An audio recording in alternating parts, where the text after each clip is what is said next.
Bismillahirrahmanirrahim. Assalamualaikum warahmatullahi wabarakatuh. Dari bunyi sambutan salam nampaknya banyak sedang puasa sunat. Alhamdulillah wassalatu wassalamu ala Rasulillah Sayyidina wa Maulana Muhammad ibni Abdillah wa ala alihi wa sahbihi wa man tabi'ahu wa mawala. Yang sama-sama kita hormati Bapak Wali Kota Luain, Bapak Wakil Wali Kota, Bapak Sekda, Bapak Asisten, Datuk Ketua Lembaga Adat, Ketua Ikatan Masyarakat Bukit Batu di Dumai, alim ulama, suri pandai, Ketua Panitia, hadirin hadirat, encik-encik, perempuan, tuan-tuan jemputan majlis, yang besar tak dihimbau gelar, yang kecil tak disebut nama. InsyaAllah kita semua dimuliakan Allah Subhanahu wa ta'ala. Amin ya rabbal alamin.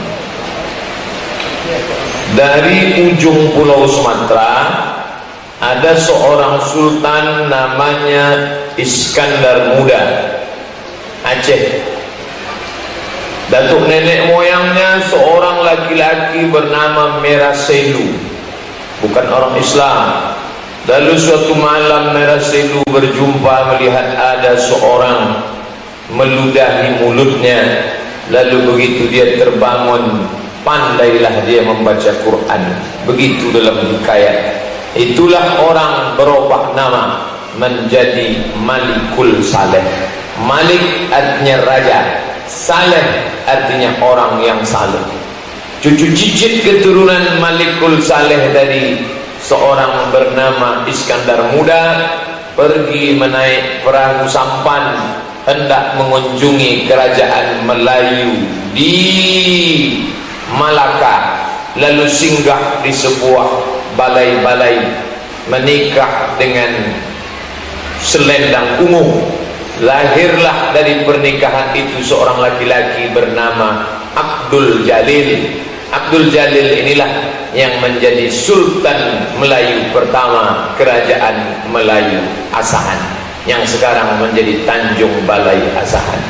4 kerajaan Melayu di Sumatera Utara: Melayu Langkat yang berbatas dengan Aceh, Melayu Delhi, Istana Maimun dan Masjid Rayanya yang besar, Melayu Serdang menjadi Kabupaten Sergei Serdang Bedagai, Melayu Asahan. Sedangkan Batubara itu daerah otonomi khusus dipimpin oleh Datuk Lima Laras. Semuanya Melayu. Masuk kita ke Provinsi Riau, ada pula 4 kerajaan Melayu besar: Melayu Siak Seri Indrapura, Melayu sekarang menjadi 2 kabupaten, yaitu Indragiri Hulu dan Indragiri Hilir. Kemudian pula kerajaan Melayu Pelalawan, dan kemudian satu sudah terpisah jauh non di Provinsi Kepulauan Riau. Dan saya diberikan kehormatan untuk tausiah di sebuah masjid yang katanya semennya dibancur dicampur dengan putih telur ayam di Pulau Penyengat, hadiah Sultan Melayu untuk istrinya Engku Putri Hamidah. Begitulah hebatnya Melayu di masa lalu. Jadi kalau ada orang sekarang melecehkan, meremehkan Melayu, dia tak tahu ini adalah singa perkasa. Tapi mungkin sekarang singa ini agak ompong, agak tak segan dia. Maka mari balik Lembaga Adat Melayu, masukkan sejarah ini dalam satu mata pelajaran Kemelayuan Riau. Alhamdulillah, Kota Pekanbaru, Lembaga Adat Melayu sudah memasukkan satu mata pelajaran Kemelayuan. Setiap anak yang mengerti sejarah Melayu, Islamnya tak akan lekang, tak akan lepas. Kenapa? Melayu pasti Islam. Karena kalau sudah Melayu Islam, Islam Melayu. Kalau ada orang Melayu tidak Islam, hilang me-nya, tinggal layunya saja. Datang orang Islam, para habaib ke negeri kita ini, mereka mengislamkan nenek moyang kita, dengan asimilasi budaya. Oleh sebab itu kita lihat perempuan Melayu berbaju kurung. Bagaimana bajunya kurung? Kenapa disebut baju itu kurung? Karena mengurung auratnya, lututnya tak nampak. Hari ini anak orang Melayu tapi bajunya sudah dari Amerika, namanya minimalis. Orang Melayu tapi bajunya sudah datang dari Eropa, namanya bahasa London Inggris. You can see, kamu can bisa, si menengok, kau bisa menengok ketiak bini saya. Orang Melayu sudah kehilangan. Sempat orang Melayu ini memakai huruf Arab. Kalau sudah orang Melayu pasti bisa membaca Arab. Kenapa? Karena salah satu negeri yang menggunakan huruf Arab maka dikenal dengan istilah Arab Melayu. Tak ada orang Melayu yang tak pandai baca Arab. Belajar fikih pakai tulis Arab Melayu. Apa namanya? Ferukunan Melayu. Mak saya masih punya bukunya, Ferukunan Melayu. Berpuluh tahun huruf Arab ini hilang, digantikan oleh huruf Latin. Efeknya apa? Mau tak mau, suka tak suka, Provinsi Riau 6,5 juta penduduknya, sensus Kementerian Agama 2015, buta huruf Al-Quran 40%. Kalau ada 1000 yang hadir ini, maka 400 orang tak pandai baca Quran. Itulah yang wirid Yasin ujung-ujungnya dibaca. Turja'un, fayakun. Alhamdulillah itu tak terjadi di beberapa kabupaten kita.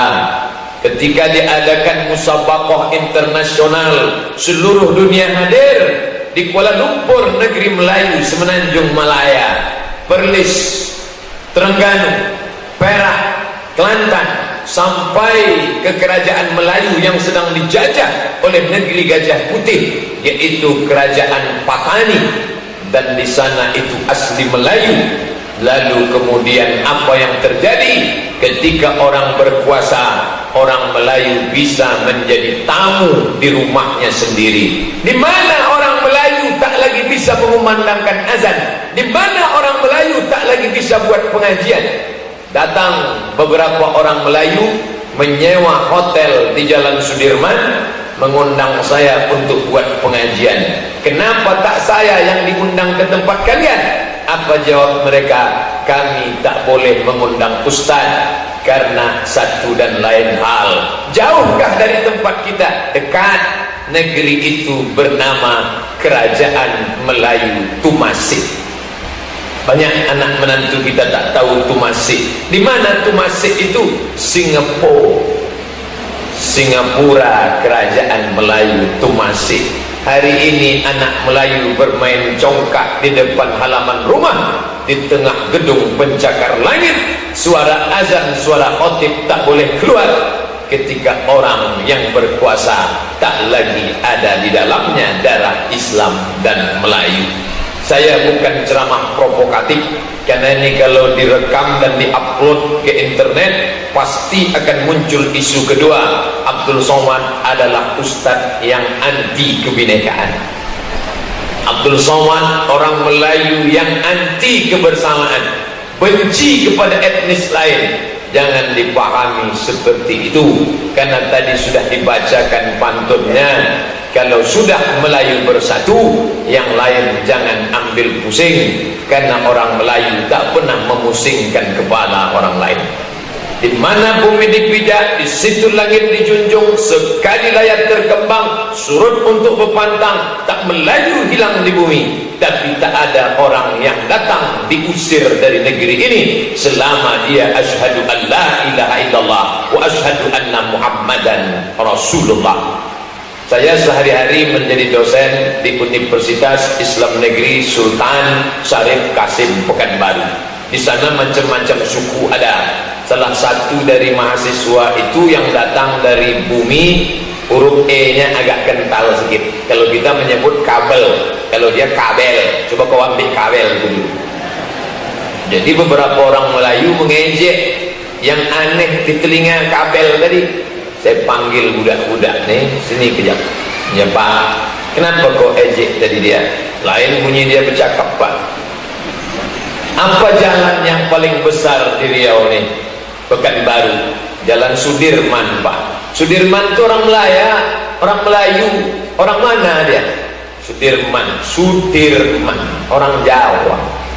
Itu menunjukkan orang Melayu tak pernah benci yang lain.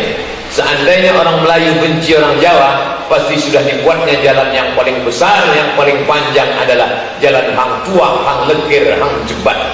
Tapi dibuatnya jalan apa? Jenderal Sudirman. Di Jenderal Sudirman itu apa gedung yang paling besar? Gedung pustaka apa? Pustaka apa namanya? Suman HS. HS itu apa artinya? Hasibuan. Anak kita sesudahnya. Orang Melayu tetap menghormati siapapun yang berkontribusi. Di samping gedung Suman HS itu apa namanya? Gedung Kaharudin Nasution, Pak. Nasution itu mana? Itulah yang menyebut kabel-kabel. Jangan tersinggung di negeri ini. Siapapun Anda tetap akan dimuliakan selama ada kecerdasan. Sama-sama asyhadu an la ilaha illallah wa asyhadu anna muhammadan rasulullah. Apa itu yang dimuliakan Allah? Maka jagalah anak cucu menantu kita tetap dengan kemelayuan dan keislamannya. InsyaAllah orang akan segan. Laqad a'azzanallahu bil Islam, kata Sayyidina Umar. Allah sudah memuliakan kita dengan Islam. Maka kalau kita tinggalkan Islam ini, setiap orang Melayu anaknya sampai umur akil balik sebelum bersunat berkhitan, apa acara pertama sebelum berpotong sunat khitan? Tak lain tak bukan berhatam kaji. Kalau anak umat Islam masih berhatam kaji, insyaAllah hidupkan balik tradisi-tradisi Melayu. Undang lembaga adat Melayu menghidupkan petatah petitih Datuk Tenas Effendi, lembaga adat Melayu Riau. Tak hanya mengajar di Riau, Nun Universiti Malaya Kuala Lumpur memakainya, menulis satu buku, Tunjuk Ajar Melayu. Tangan menunjuk, mulut bercakap. Mengapa pakai celana pendek? Mengapa pakai baju pendek? Mengapa tak pakai songket? Saya ini kalau menurut adat Melayu tak sopan. Kenapa? Orang Melayu walaupun lelaki tetap pakai kain penutup, tak nampak belahan celananya. Kenapa? Adat istiadat mengata kita tak boleh menampakkan aurat, tak boleh berbentuk. Laki-laki pun pakai songket. Pak Wakil Wali Kota pakai songket, Pak Wali Kota pakai songket. Ustaz kenapa tak pakai songket? Lupa saya bawa songket. Yang tercatat di situ Pak Andi Dumai akan datang, lebih ingat lagi. Kalau Pak Andi mengundang Pak Andi Dumai, jangan lupa bawa songket. Sekarang masuklah orang-orang yang merusak kepala anak kita, bukan sekedar tak bersongket, malah tak bercelana. Superman, Wonder Woman, Batman, Cicakman. Ada apa dengan Superman, Wonder Woman, Catman? Maaf, cakap tak layak bercakap di muka datuk-datuk macam ini, tak sopan, tak beradab. Tapi mesti disebutkan, keempat-empat tokoh yang datang ni semuanya sempaknya di luar. Maka ini tak bisa dengan ceramah.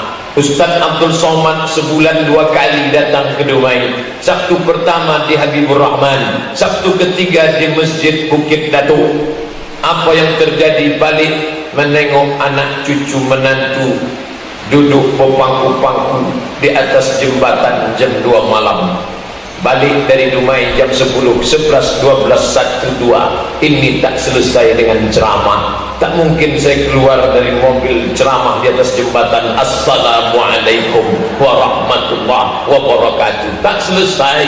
Oleh sebab itu, dengan apa ini bisa diatasi? Dengan perda, peraturan daerah. Dari bawah dicerdaskan dengan ceramah, dengan khutbah, dengan halal bihalal, dengan tausiah.